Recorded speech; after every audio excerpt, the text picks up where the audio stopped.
우리가 신앙생활하면서 가장 이해가 되지 않는 것이 뭐냐면은 하나님께서 나를 사랑하고 계시고 나도 하나님을 사랑하는데 내 삶 속에 어려움이 오는 거예요. 내가 견딜 수 없고 피할 수 없는 이러한 일들, 정말 이런 것들이 내 자신에 올 수도 있고 사랑하는 가족들 속에 올 수가 있는 것입니다. 갑자기 무서운 병에 걸려서 고통받기도 하고 사랑하는 사람이 죽기도 하는 것입니다. 잘 되던 사업이 망하는 그러한 경우가 생겨서 파산해버려서 앞일이 깜깜해지는 그러한 경우도 생길 수가 있습니다. 이런 일을 통해서 우리 삶 속에 시련이 닥쳐올 때에 정신적으로 육체적으로 엄청스러운 고통을 당하게 되었습니다. 물론 나중에 시련이 다 끝난 후에는 하나님께서 나를 연단해서 정금같이 만들려고 나에게 어려움을 주셨다고 이해하고 감사할 수 있지만 어려움을 당하는 그때는 도저히 이해가 되지를 않는 것이에요. 이러다가 꼭 죽을 것만 같고 미칠 것 같은 그러한 심정에 빠져 있을 때 그때 성도들에게 하나님께서 위로를 주고 끝까지 힘을 줄 수 있는 그러한 성경이 욥기입니다. 우리는 이 세상에 의롭고 바르게만 살면 복을 받고 잘 살 것이라 생각합니다. 그러나 욥기를 보면 꼭 그렇지를 않는 것이에요. 고난을 통해 하나님 백성이 연단되고 훨씬 더 성숙된 신앙의 자리로 나가는 것을 볼 수 있습니다. 이것을 보면 욥기에 나타나고 있는 신앙이 얼마나 수준이 높은지를 알 수 있습니다. 우리가 하나님을 가장 가까이 느낄 수 있을 때는 고난 가운데서 하나님 말씀을 들을 때인 거예요. 우리는 고난 가운데서 하나님이 옆에 계신 것을 느낄 수 있고 나만 알아들을 수 있는 하나님의 사랑의 미러 속삭임을 들을 수 있습니다. 나를 만져주시고 그리고 나의 힘을 주시는 것을 체험할 수 있는 것이에요. 그래서 그런 말들이 있습니다.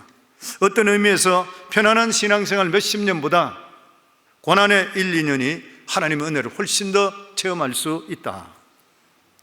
그렇기 때문에 고난 자체는 결코 반가운 것은 아니지만 막상 고난이 왔을 때 좌절하거나 절망하기보다는 새로운 하나님의 은혜를 기대하는 마음. 그래서 시편 119편 71절에 시편 기자는 고난당하는 것이 내게 유익이라. 이로 말미암아 내가 주의 율례를 배우게 되었나이다. 고난 때문에 내가 하나님께 더 가까이 가고 하나님의 뜻을 배우는 계기가 되는 신앙의 깨달음인 것이죠. 욥기는 크게 4단락으로 나눠져 있습니다. 서론은 욥의 역사적인 배경이 나오고 1, 2, 3단락은 욥의 세 친구들의 대토론이 나오고 있습니다. 4단락에서는 욥이나 세 친구들의 말은 없고 엘리후라는 젊은 사람의 주장과 하나님 말씀이 나오고 최종적으로 욥을 하나님께서 축복하시고 회복시켜 주시는 그러한 내용으로 되어 있습니다. 욥기의 특징은 거기 나오는 욥의 친구들 등장인물에 대한 특별한 성경적인 묘사가 없습니다. 욥기는 동일한 인물이 한 사람씩 번갈아 나오면서 등장하며 자기의 신앙을 설명하고 있는 것이에요. 그런데 신앙은 이 등장인물들이 자기들의 신앙에 대해 설명하는데 신앙이 모두 다 뚜렷한 차이가 있습니다. 욥기의 가치는 신이 있느냐 없느냐 하는 그런 논쟁이 아닌 것이요. 욥기는 같은 사람을 믿는 등장인물들이 나타나 자기가 믿는 하나님에 대해서 자기가 알고 있는 신앙에 대해서 열심으로 온 힘을 다해 설명하는 내용으로 되어 있습니다. 그 내용을 들어보면 다 옳으면서도 서로 간에 뚜렷한 차이가 있는 거예요. 그런 중에 대화가 점점점 높은 수준으로 발전하고 있습니다. 욥기의 대화들은 참으로 훌륭한 신앙 중에서도 누구의 신앙이 더 역동적이고 더 하나님께 가까워지는가 신앙 컨테스트와 똑같은 그런 내용입니다. 우리는 욥과 세 친구 중에 누구의 말이 옳고 누구의 말이 틀리다는 수준이 아니라 다 옳고 훌륭한데 누구의 신앙이 하나님께 더 가까운 것인가 이걸 살펴봐야 되는 것이죠. 먼저 성경은 욥에 대해서 이렇게 설명하고 있습니다. 우리 1절 같이 읽겠습니다. 우스 땅에 욥이라 불리는 사람이 있었는데 그 사람은 온전하고 정직하여 하나님을 경외하며 악에서 떠난 자라. 욥이란 말이 히브리 말로 아이브란 말인데 핍박받는 자, 정오받은 자, 저주받은 자, 그런 뜻입니다. 그런데 우리가 궁금한 것은 욥은 대단절 언제 사람이며 누가 욥기를 썼느냐? 성경에는 그게 분명한 근거가 없습니다. 다만 신약 성경에도 욥에 대한 말씀이 나온 것을 볼 때 실존하는 인물이고 신학자들은 솔로몬 때 썼던 것일 것이라 그렇게 추정을 하고 있습니다. 대개 사람들은 욥은 아브라함 때나 모세 때 사람이었을 것이라 그렇게 생각을 합니다. 여기서 우스 땅의 욥이라 했는데 우스 땅은 에돔 북부 지역입니다. 이방 지역인 것이죠. 그러니까 이 욥은 이방 사람이었습니다. 에돔 사람이었던 것이요. 에돔에 있는 사람이 하나님을 경외하고 진짜 잘 믿었던 사람이에요. 에돔에 있던 사람, 잘 믿던 사람, 딴 사람이 있죠. 그니스의 아들 갈렙입니다. 그 이방 사람들이 이스라엘 사람만 잘 믿는 것이 아니라 이방에도 복음이 전거돼서 잘 믿는 사람인데 그 중에 특별하게 하나님께 인정받았던 사람이 욥인 것이죠. 성경이 욥을 보고 온전하고 정직하여 하나님을 경외하며 악에서 떠난 자라. 성경에 보면은 욥에 대한 설명할 때마다 후렴식으로 계속 나오는 것이 욥을 보고 온전하고 정직하여 하나님을 경외하며 악에서 떠난 자라. 이게 욥에 대한 설명입니다. 계속적으로 그 말씀이 나옵니다. 욥은 정직했고 하나님을 경외했습니다. 하나님을 경외한다는 것이 무엇이에요? 항상 하나님을 의식하고 살고 하나님 앞에 사는 것이에요. 우리 삶이 내가 하나님을 경외한다는 것은 항상 하나님을 의식하고 살아야 돼요. 그리고 항상 하나님 앞에 서는 것과 살아야 되는 거예요. 그리고 욥은 악에서 떠났다 그랬습니다. 무슨 말이에요? 하나님께 기뻐하지 않는 그러한 생각이나 일은 거기서 떠나버리고 끊어버렸다는 것이죠. 그렇기 때문에 욥은 온전한 사람이에요. 그래서 온전하다 이렇게 표현했습니다. 성경에 보면 욥은 하나님부터 얼마나 복을 많이 받았는지 이 세상에 부족함이 없던 그런 사람이었습니다. 우리 2절과 3절 같이 읽겠습니다. 그에게 아들 7과 딸 3이 나타나리라. 그의 소유물은 양이 7,000마리요 낙타가 3,000마리요 소가 500개로요 암나귀가 500마리며 종도 많이 있었으니 이 사람은 동방 사람 중에 가장 훌륭한 자라. 욥은 한마디로 하면 거부였었습니다. 지금으로 이야기하면 재벌이었습니다. 그런데 욥은 마음이 깨끗한 자였었고 도덕에 흠이 없었고 물질적으로 많은 복을 받은 사람입니다. 아마도 세상에서 신앙이라 하는 것이 이 세상에 신앙을 누가 가지고 있다고 신앙이 뭐냐 그러면은 하나님 잘 믿고 물질적으로 복 많이 받고 자식들 잘 되는 것이 신앙이라 이렇게 하면 욥기 1장 1절에 3절로 충분합니다. 이 사람이 그런 사람입니다. 자기도 잘 됐고 부자였었고 자식들도 잘 됐던 거예요. 하나님을 잘 믿고 물질적으로 복을 받고 자식들이 잘 되면 더 필요한 것이 뭐가 있어요? 그렇잖아요 보면은. 그런데 놀라운 것은 이렇게 욥이 이런 가운데 있는데도 불구하고 욥의 신앙의 진정성에 대해서 하나님 앞에 제기된 문제가 있습니다. 한편으로 욥이 복을 받은 부자로서 순전하고 정직하고 하나님을 경외하고 악을 떠났다는 것은 대단하다고 생각하는 반면에 한편으로 생각하면은 그렇게 많은 것을 소유하고 있고 모든 것이 다 가지고 있으니까 거짓말할 필요 없는 거예요. 욕심낼 필요가 없는 것이요. 당연히 악에 들어갈 필요가 없으니까 악에서 떠나버리는 것이요. 사람들은 참 이상하게도 남들이 잘 되고 성공하는 것을 보면 좋은 눈으로 기뻐해 주는 사람도 있는 반면에 전혀 생각지도 못한 부정적인 시각을 보고 비판하는 사람도 있습니다. 그런데 이와 똑같은 것이 하나님 앞에 일어나게 되었습니다. 그 말씀이 6절에서 8절인데 하루는 하나님의 아들이 와서 여호와 앞에 섰고 사단도 그들 가운데 온지라. 여호와께서 사탄에게 이르시되 내가 어디서 왔느냐? 사탄이 여호와께 대답하여 이르되 땅을 두루 돌아 여기저기 다녀왔나이다. 여호와께 사탄에게 이르시되 내가 내 종 욥을 주의하여 보았느냐? 그와 같이 온전하고 정직하여 하나님을 경외하며 악에서 떠난 자는 세상에 없느니라. 욥의 불행의 시작은 하나님께서 사탄 앞에서 욥을 자랑했는 것이에요.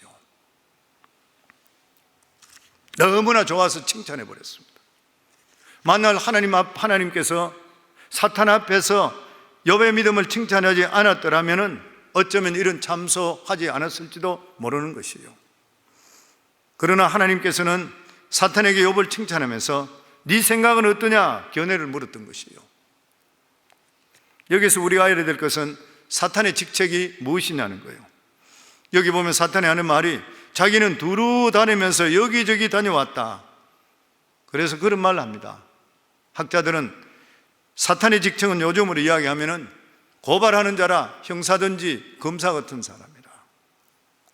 천사나 인간이나 다른 피조물이 죄 지은 일이 있는지 하나님 앞에 와서 고발하는 자. 그래 사탄의 이름의 뜻이 뭐냐면 참소자, 다른 말로 하면 고발자라는 뜻이에요.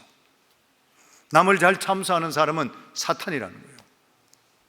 하나님께 사탄의 견해를 물어본 것은 사탄의 의견을 들어야 돼서 사탄에 물어본 것이 아니고 하나님께서 이 욥을 너무나 좋아하시기 때문에 욥을 자랑하고 싶었던 거예요. 함부로 자랑해도 안 될 것 같아요. 자랑했습니다. 무슨 말이에요? 하나님은 욥의 신앙에 대해 자신이 있었던 거예요. 이것을 보면 우리들도 우리의 신앙이 사탄 앞에 아무 흠도 발견되지를 않아야 돼요. 그런데 누가 그런 사람이 있을 수가 있겠습니까? 그렇기 때문에 우리들은 예수 그리스도의 보혈을 의지하지 않고는 하나님 앞에 결코 설 자가 없는 것이에요. 그렇기 때문에 내가 어느 정도 신앙이 있다고 생각하고 자기 믿음을 자랑하는 사람만큼 어리석은 자는 없는 것입니다. 그런데 하나님의 이 욥에 대한 믿음에 대한 자신 있는 말씀에 대해서 사탄은 믿음에 대해 놀라운 정의를 말하고 있습니다. 같이 읽겠습니다. 우리 9절에서 10절 같이 읽습니다. 사탄이 여호와께 대답하여 이르되 욥이 어찌 까닭 없이 하나님을 경외하리이까? 주께서 그와 그의 집과 그의 모든 소유물을 울타리로 두르심 때문이 아니니까? 주께서 그의 손으로 하는 바를 복되게 하사 그의 소유물이 땅에 넘치게 하셨음이니이다. 사탄은 욥을 고발하는 것을 아주 고차원적으로 욥의 신앙을 공격하면서 하나님을 충동질합니다. 사탄이 참소하는 것은 욥이 이렇게 훌륭한 신앙을 가진 것은 하나님께서 욥을 너무 사랑하셨고 그의 생명과 재산을 너무나도 끔찍하게 지켜주시기 때문이 아닌 것인가? 그러면 사탄은 신앙에 대한 기준이 나옵니다. 즉 신앙이라는 것은 하나님께서 나를 사랑하시고 복주기 때문에 우리가 하나님을 사랑하고 정직하게 그리고 순전하게 사는 것만으로는 안 된다는 거예요. 내가 요즘 잘 되고 있고 형통하기 때문에 내가 믿음 생활 잘한다, 이것으로 증명이 될 수가 없다는 거예요. 그런 신앙은 누구나 가질 수 있는 것이고 적어도 진짜 신앙이 되려면 하나님께서 모든 것을 가져가시고 징계하시고 완전 빈털터리로 한다 하더라도 하나님을 경외하고 순전하고 악에서 떠나야 된다는 거예요. 이게 사탄의 정의입니다. 다시 말하면 하나님께 축복해 주셔서 잘 믿는 것은 아무 소용이 없다는 것이에요. 사탄이 말하는 바른 신앙이라는 것은 우리 삶 속에 어떤 시련이 오고 어떤 어려움이 온다 하더라도 하나님이 나에게 어떠한 부당한 일을 나에게 하신다 하더라도 하나님만을 사랑하고 입으로 범죄하지 않고 하나님을 경외해야 되는 거예요. 이게 지금 진정한 신앙에 대한 정의를 말합니다. 그러면 사탄은 무엇을 충동질합니까? 11절에 보면 이제 주의 손을 펴서, 그래야지 진짜 신앙인데, 그러니까 주님 이렇게 해주소서, 주의 손을 펴서 그의 모든 소유물을 치소서, 그래 하시면 틀림없이 주를 향하여 욕하지 않겠나이까?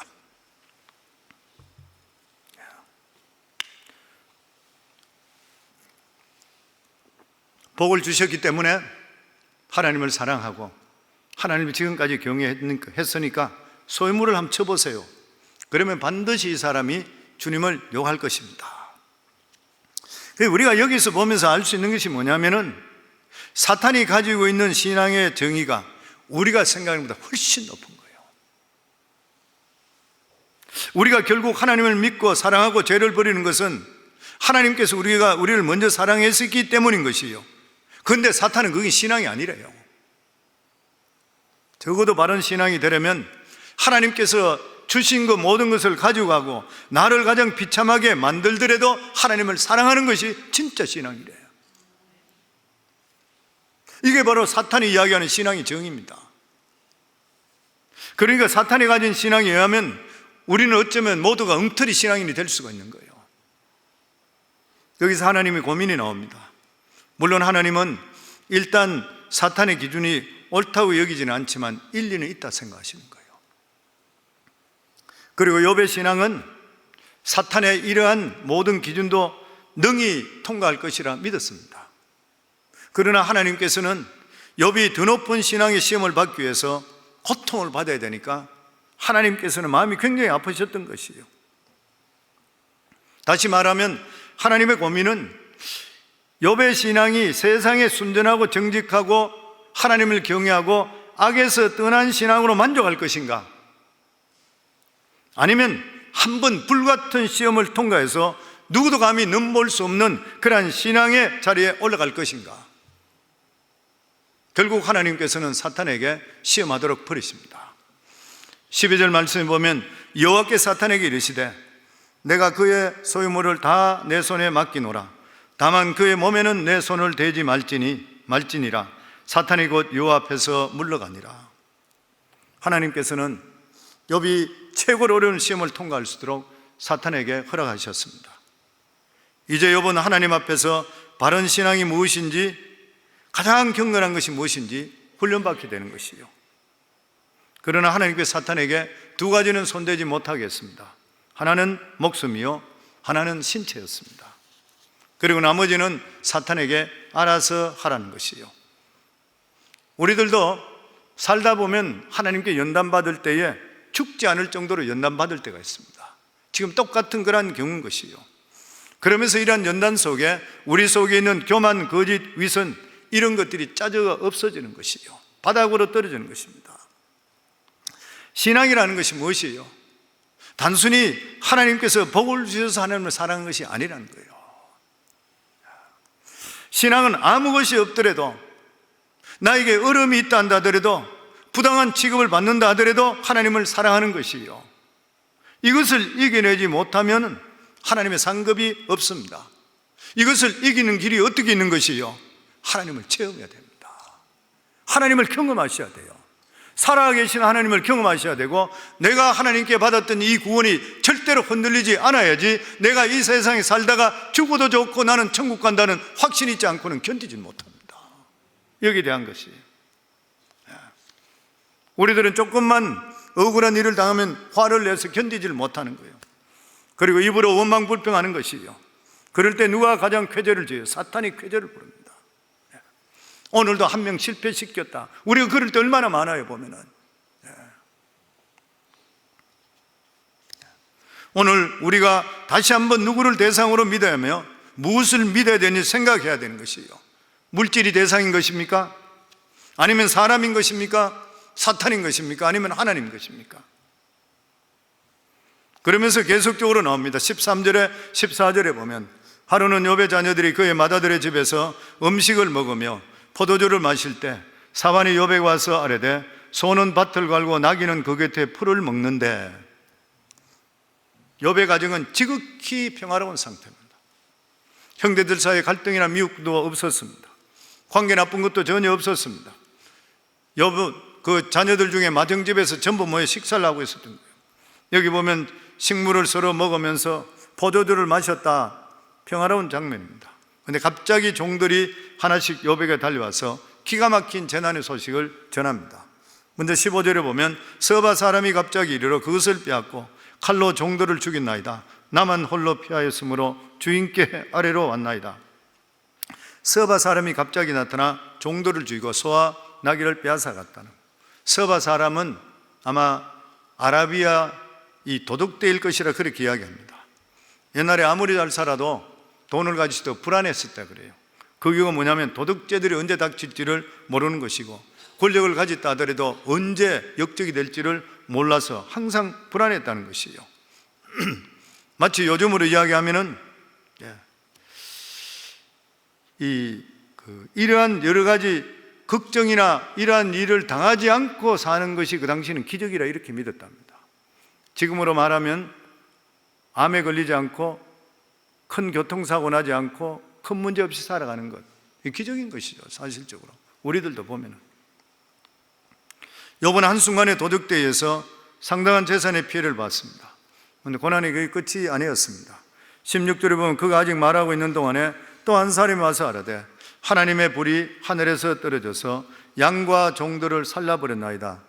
나만 홀로 피하였으므로 주인께 아래로 왔나이다. 처음에는 작은 부분의 손실이 있었는데 이번엔 대부분의 재산을 잃게 됩니다. 도둑의 소용이 아니라 하늘로부터 불이 내려와서 자기 가지고 있던 양떼 다 태워 다 죽여버렸습니다. 아마 번개가 내리는 모양인데 양떼가 수천 마리 죽어버렸습니다. 갈대아 사람이 낙타까지 다 뽑아 잡아가고 종까지 죽였다 그랬습니다. 그 많던 재산이 한순간에 다 없어지고 욥은 알거지가 되었습니다. 그런데 이것이 고난의 끝이 아니었던 것이요, 사탄은 욥의 자녀까지 그냥 두지 않았습니다. 있는 것을 다 그냥 다 빼앗아가죠. 18절에 19절에 보면 그가 아직 말하는 동안에 또 한 사람이 와서 이르되 주인의 자녀들이 그들의 맏아들 집에서 음식을 먹으며 포도주를 마시는데 거친 들에서 큰 바람이 와서 집 내 모퉁이를 치며 그 청년들 위에 무너짐으로 그들이 죽었나이다. 나만 홀로 피하였으므로 주인께 아래로 왔나이다 한지리. 사탄의 시험은 욥의 마지막 희망까지 철저하게 꺾어버렸습니다. 욥의 마지막 희망이 무엇이었어요? 재산은 없어도 자식들 10명이 있었던 것이요, 그니 자식 목숨까지도 다 빼앗아가 버렸습니다. 그래서 큰 대풍이 불어서 자식들이 모여 식사하고 있는데 기둥이 무너져서 10명이 한꺼번에 다 죽어버렸던 것이요, 이것이 사탄이 하나님 앞에 요구하는 것이었습니다. 사탄이 가장 보고 싶어 하는 것은 이랬을 때 욥이 어떤 모습을 갖느냐는 것이죠. 이것을 볼 때 사탄은 얼마나 무자비한지 몰라요. 사탄이 하는 죄는 인간이 망하고 괴롭히고 죽이는 것이 그게 사탄의 목적인 것이에요. 그래서 예수님께서 그런 말씀했습니다. 요한복음 10장 10절 말씀이죠. 우리 같이 읽도록 하겠습니다.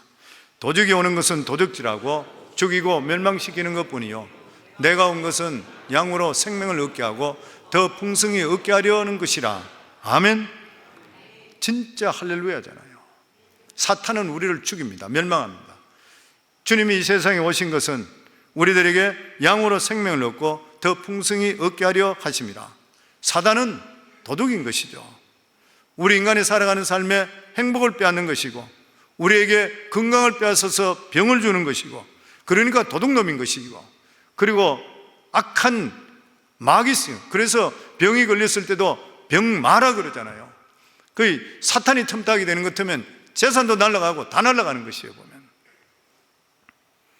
그런데 우리가 도무지 이해가 되지 않는 것은 왜 하나님께서 이 사탄의 요구를 들어주셨을까?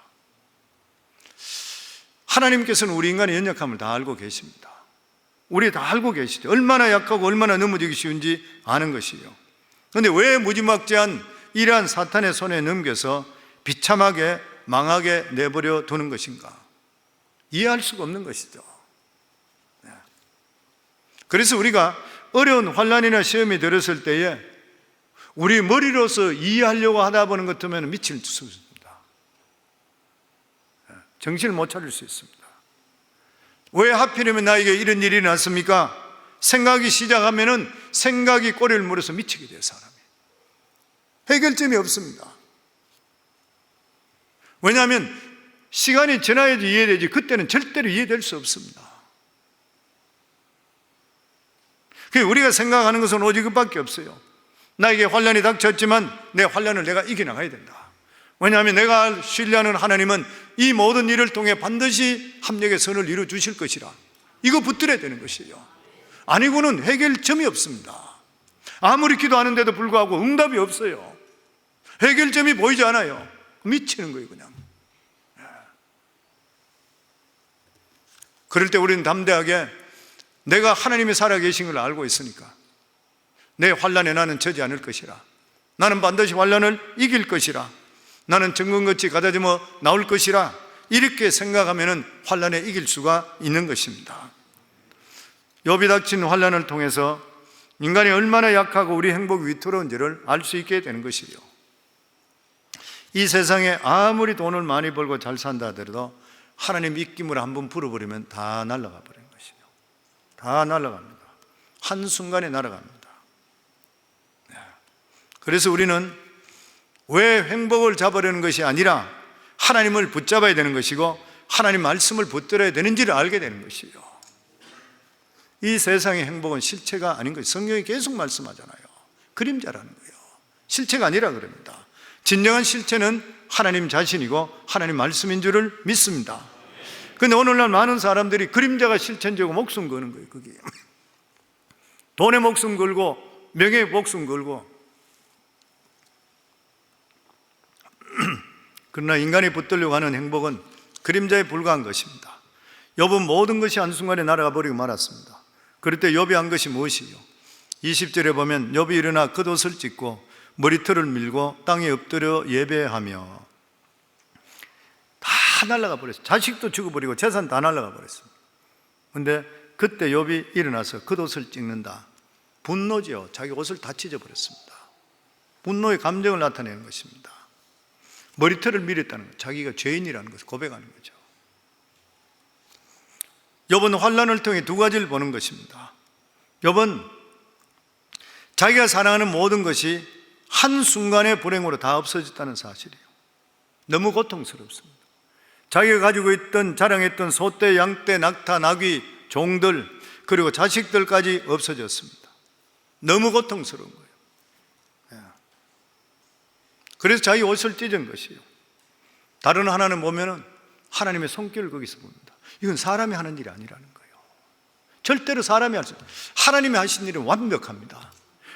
자기가 피할 수 있는 구멍이 하나도 없는 거예요.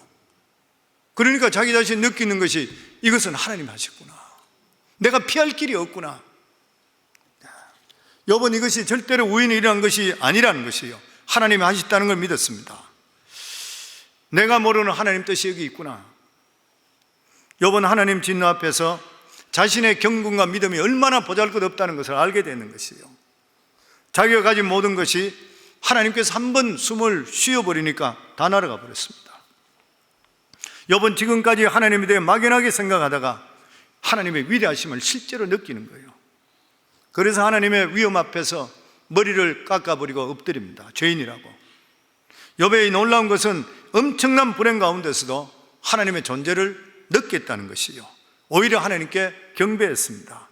21절에 보면 이르되 내가 모태에서 알몸으로 나왔은즉 또한 알몸으로 그리로 돌아갈지라 주신 이도 여호와시요 거두으신 이도 여호와시니 여호와의 이름이 찬송을 받을지어다 하고 하나님께 다 가져가셨다고 고백합니다. 여기 욥은 인생은 벌거벗고 빈손으로 왔으니 빈손으로 가야 되고 주신 분도 하나님이시니까 가져가신 분도 하나님 맞다는 거예요. 우리 인생 고백이 이리 돼야 되지 않습니까? 실제적으로 살아가는 삶에 저기 이 세상에 내 것이라는 아무것도 없고 모든 것이 하나님께 우리에게 잠시 맡겨주신 것이에요. 그러니까 하나님께 맡겨주셨다가 때가 될 때 가져가는 것이 재산도 가져가고 자식들도 가져갔다는 거예요. 우리들은 하나님이 주신 99개는 감사하지 않고 없어진 하나에 불평할 때가 있습니다. 욥의 신앙은 없어진 하나를 생각하면서 주셨던 99가지에 대해서 감사 제사 드렸던 사람이에요. 그러면 22절에 보면 이 모든 일에 욥이 범죄하지 아니하고 하나님을 향하여 원망하지 아니하니라. 우리가 입을 벌려 고백하는 것이 얼마나 중요한지 모르는 것이에요. 내 생각이 어떻든 간에 입으로는 발설하지 말아야 돼요. 늘 말씀드린 그것입니다. 왜 살다 보면 원망 불평이 안 나올 수 있습니까? 내 생각으로는 하되 입으로는 절대 원망, 하나님 들으시는 거예요. 들으세요. 욥은 입으로 하나님을 원망하지 않을 때 이 사람은 승리했습니다. 이미 어려운 일을 당할 때에 그 사람의 입에서 나오는 말이 그 사람의 신앙이라고 그러잖아요. 축복받고 기분이 좋을 때 누구든지 감사하고 기뻐하는 거예요. 그러나 어려운 시험을 당할 때 하나님을 원망하고 불편을 쏟아놓으면 그 사람 신앙은 엉터리가 되는 거예요. 그러므로 모든 신앙은, 모든 시험은 입술에 고백으로 친다 해도 틀린 말은 아닐 것이요, 아무리 억울하고 원통해도 입을 지켜야 승리할 수 있는 것입니다. 욥의 승리는 입술의 승리였습니다. 그런데 욥의 시련은 이것으로 끝나지를 않았던 것이요, 하나님 앞에 다시 회의가 열립니다. 다 망해버렸는데 다시 회의가 열려요. 그 주제는 욥이 얼마나 더 견딜 수 있나. 욥기 2장 3절에서 5절에 보면 여호와께서 사탄에게 이르시되 네가 내 종 욥을 주의하여 보았느냐. 그와 같이 온전하고 정직하여 하나님을 경외하며 악에서 떠난 자가 세상에 없느니라. 네가 나를 충동하여 까닭없이 그를 치게 하였어도 그가 여전히 자기의 온전함을 굳게 지켰느니라. 봐라, 그랬잖냐? 근데 사탄이 뭐라 그럽니까? 사탄이 여호와께 대답하여 이르되 가죽으로 가죽을 바뀌우니 사람이 그의 모든 소유물로 자기의 생명을 바꾸올지라. 이제 주의 손을 펴서 그의 뼈와 살을 치어서 그러시면 틀림없이 주를 향하여 욕하지 않겠나이까? 사탄이 진짜 무슨 말을 하는 거예요? 가죽으로 가죽을 바꾼다는 것은 옛날에 물물 교환을 말하고 있는 것이요, 비슷한 것까지 서로 바꾸는 것이요, 근데 진짜 중요한 것은 바꾸지 않는다는 것이요. 그러니까 욥이 재산을 잃고 자식을 잃었지만 아직까지 가진 것이 있기 때문에 지금 욥이 여유를 부린다는 거예요. 그렇기 때문에 지금 가진 것이 있으니까 하나님을 경외한다는 것이요. 무슨 말이에요? 몸이 멀쩡하고 생명에 지장이 없으니까 하나님을 경외하는 것이지, 욥이 진짜 병이 들어버리고 목숨에 이상이 생기면은 욥이 반드시 행동이 바뀔 것이라 충동하는 것이요.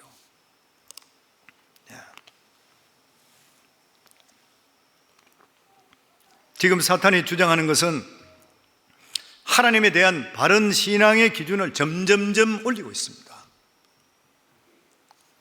처음에는 하나님께서 너무 잘해주시고 축복 주시니까 하나님을 믿는 것이 바른 신앙이 아니라 이렇게 했습니다. 재산 잃고 가족 잃고 욕을 먹으면서도 하나님을 사랑하는 것이 진짜 신앙이라 그렇게 이야기했어요. 그런데 이제는 그것 가지고도 안 된다는 거예요. 진짜 사랑은 자기 몸에 병이 들고 죽어가면서도 하나님을 신뢰하고 사랑해야지 진짜 신앙이다. 지금 그 말을 하고 있는 것이에요. 사실 어려움을 당하고 시험 당할 때에 마지막 선택이 이것입니다. 내가 하나님을 바로 믿고 죽을 것인가, 아니면 지금이나 늦지 않으니까 세상 거로 빠져버릴 것인가, 하나님을 욕할 것인가. 지금 사탄은 가장 중요한 것을 가지고 욥의 신앙을 시험하려고 합니다. 무엇입니까? 몸을 쳐서 병들게 해서 죽게 하는 것이요. 그런데 하나님께서는 이것까지도 들어주십니다. 6절에 보면 여호와께 사탄에게 이르시되 내가 그를 내 손에 맡기노라. 다만 그의 생명은 해하지 말지니라. 하나님께서는 욥의 목숨에는 다 맡겨버렸습니다. 완전 무장해제했습니다. 왜 그랬을까요? 하나님은 욥을 만드시기 때문에 다시 만들 수 있기 때문인 것이에요. 네 마음대로 한번 해봐라. 7절에서 8절에 보면 사탄이 여호와 앞에 물러가서 욥을 쳐서 그의 발바닥에서 정수리까지 종기가 나게 한지라. 욥이 제 가운데 앉아서 질그릇 조각을 가져다가 몸을 끓고 있더니, 우리 교회 성도님 중에 아이들 자녀 중에 아토피성 피부염으로 밤새도록 잠을 못 자고 고통받는다고 했던 아이들이 참 많이 있었습니다. 얼마나 고통스러운지 몰라요. 지금도 보면 그 아이들이 보면 피부가 아직도 뭐 이렇게 거칠고 모양이 그대로 남아있는 애들도 있어요. 너무 힘들죠. 그런데 지금 욥의 피부병은 단순한 피부병이 아니라 악창이라고 그랬습니다. 가장 고통스럽고 심한 냄새가 나고 그것으로 결국 죽는 병인 거예요. 결국 사탄은 욥의 몸에 대해 손을 대었습니다. 욥의 외모까지 완전 비참해졌습니다. 온 몸에 종기가 나고. 그래서 여기 보면은 질그릇 조각, 그전 성경에는 기왓장으로 긁었다 그랬어요. 온몸이 가려워서, 그리고 재를 덮었었습니다. 사람 머리 꼴이 아니에요. 완전히 문둥병자와 같고 사람이 아닌 것이에요 보면. 그런데 욥에게 가장 무서운 공격은 뭐냐면 그 아내로부터 왔습니다. 9절 말씀에 보면 그의 아내가 그에게 이르되 당신이 그래도 자기의 온전함을 굳게 지키겠느냐? 하나님을 욕하고 죽으라. 아마 욥의 아내는 욥같이 신앙이 좋지는 않았던가 봐요. 욥의 아내가 던진 말은 사탄이 하고 싶은 말을 그대로 하는 것입니다. 욥 보고 하는 말이잖아요. 똑같은 말이잖아요. 지금 이 상태가 됐는데도 네가 믿음을 지켰느냐? 하나님을 욕하고 죽어버리라. 사탄이 하는 짓이 그렇습니다. 사탄 들린 사람들, 귀신 들리가 사람 죽인 사람한테 똑같은 말이잖아요. 네가 어떻게 사람을 죽이냐? 너 죽으라. 죽이놓고 죽이라. 똑같은 이야기 하는 거죠. 아직도 하나님에 대해 순전을 지키느냐? 하나님을 욕하고 죽으라. 이 뜻이 말이 무엇이에요? 하나님이 너를 버렸으니까 너도 하나님을 버려라. 그 말인 거잖아요. 지금 형편의 신앙이란 무슨 말이냐? 말도 되도 않은 말인 것이라. 모든 것이 끝났으니까 다 자포자기해라. 근데 욥은 이 아내, 그 가장 힘들 때 가장 사람을 미치게 하는 사람이 누구냐면은 아내든지 남편입니다. 가깝게 있는 사람이에요. 다른 사람 이야기는 넘어가는데 옆에 있는 사람이 충동질 할 때는 이게 진짜 힘든 일이에요. 근데 욥은 그것을 뛰어넘습니다. 대단한 거죠. 10절에 보면 그가 이르되 그의 말이 어리석은 여자의 말과 같도다. 우리가 하나님께 복을 받았은즉 화도 받지 아니하겠느냐 하고 이 모든 일에 욥의 입술로 범죄하지 아니하니라. 우리는 욥의 아내를 이해해야 됩니다. 왜냐하면 욥의 아내도 피해자잖아요. 욥의 아내도 잘 살았던 거예요, 남편 때문에. 근데 재산 다 날라가 버리고 10자식이 다 죽어버렸습니다. 미치는 거예요, 남편. 근데 내가 남편이 멀쩡했던 남편까지도 병 들어가지고 완전히 나병 환자 같이 죄를 덮어서 완전히 이래 됐어요. 기가 막힌 일인 것이에요. 화가 나면 무슨 말을 못하겠어요. 근데 욥에 있는 말이 보면 그가 이르되 그대의 말이 한 어리석은 여자의 말과 같도다. 이 어리석은 여자야 이렇게 말 안 했습니다. 아내 보고 어리석은 여자들이 한 말같이 당신이 왜 그런 말을 하냐. 당신 예전에는 그렇지 않았는데 지금 보니까 어리석은 사람같이 보인다. 그러면서 하나님의 잔을 비유를 들었습니다. 하나님 우리에게 잔을 주셨는데 단잔도 주실 수 있고 선잔도 주시는 것이다. 우리가 하나님을 믿는다면 단잔만 바라서는 안 되는 거지 않냐.